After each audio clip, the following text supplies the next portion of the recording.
Who is Jesus? 1. Is there historical evidence of the existence of Jesus? Do we have historical evidence of the existence of Jesus? So before dealing with this subject, I want to recall the two approaches that we can have of Jesus. First approach, according to a historical method, and in this case, it is a precise method that relies on two bases, namely testimonies, and mainly testimonies of enemies, because if they are testimonies of friends, it is less credible for the historian, and on the other hand, archaeological traces. And then, there is an approach of Jesus by faith, by theology, for example, the one who believes, but she cannot prove it, but she trusts in God that this Jesus is God made man.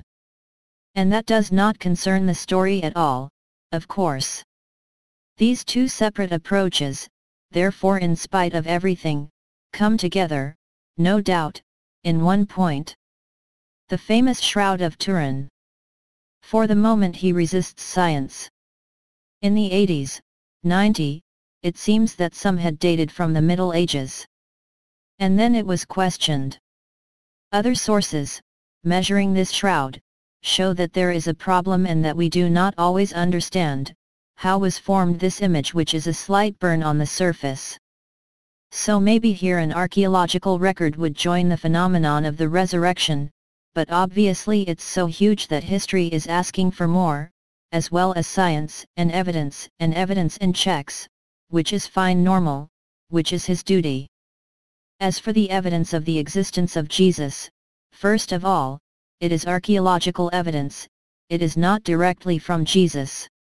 It is said that there are pieces of the cross, and nails. But these are not true proofs. It can be inventions.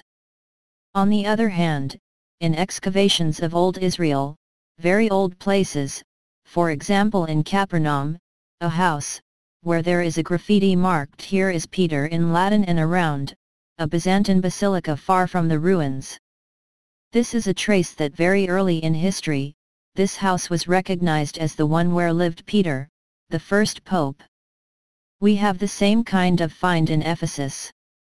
We found a small house by the sea, ruins in any case, which were under the ground, surrounded by a basilica, and perhaps it is the house of the Virgin, as the old tradition said. Other proofs are testimonies. So we obviously have the Gospels, but in terms of the historical method, let's say that they are interesting. But it would take external testimonies, because are all the friends of Jesus who wrote. And so historians will say, they loved it so much, they had to grow, the story of the resurrection. For the historian, what can prove it? Nothing, his method does not achieve that. And so, we searched for and found a series of very old texts, almost contemporaries of Jesus but often all the same, in the 2nd century, at the beginning of the 2nd century, which show that the ancients, contemporaries of Jesus, did not have never doubted its existence. On the other hand, they questioned his divinity, the faith that the Christians put in it, and so on. So some examples, first among the Romans, well, a Syriac text that is in the British Museum which is dated about 73 AD, so very shortly after the death of Jesus, in a passage, obviously an excerpt that says, "What advantage did the Jews have in executing their wise king? Their kingdom was destroyed soon after."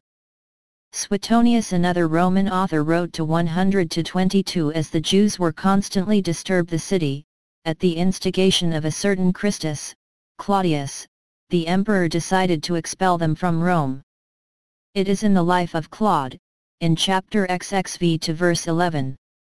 And he adds, in the life of Nero, in chapter 16, the emperor delivered to the torture the Christians, a race addicted to a new and guilty superstition.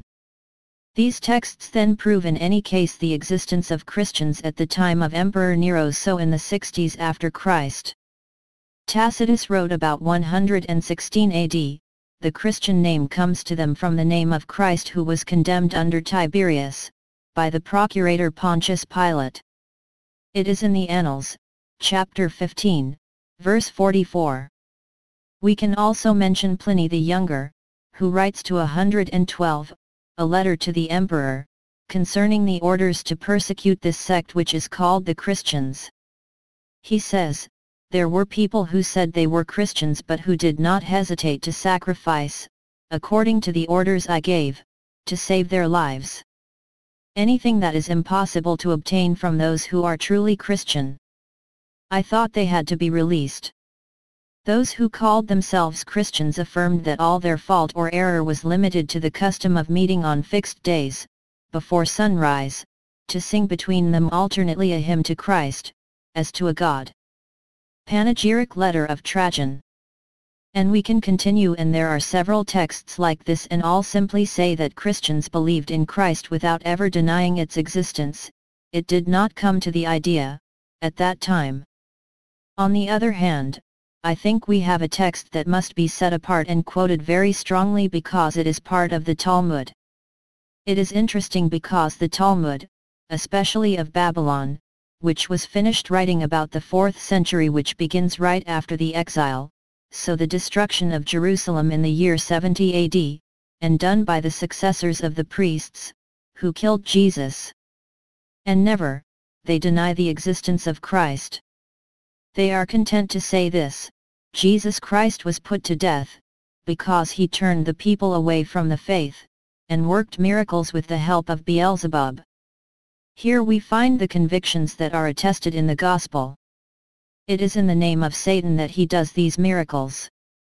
Well, I would say that this text completes to demonstrate the historical existence of Jesus, considered by the Jews as certainly an impostor, but in any case, having existed, having falsified, according to them by miracles, and having seduced the people. Did Jesus exist then? And there is no longer any serious historian to deny it, even though it is easier to prove the existence of Mohammed, of course, because he was a conqueror, a warrior. Jesus is a humble carpenter who preached for 3 years.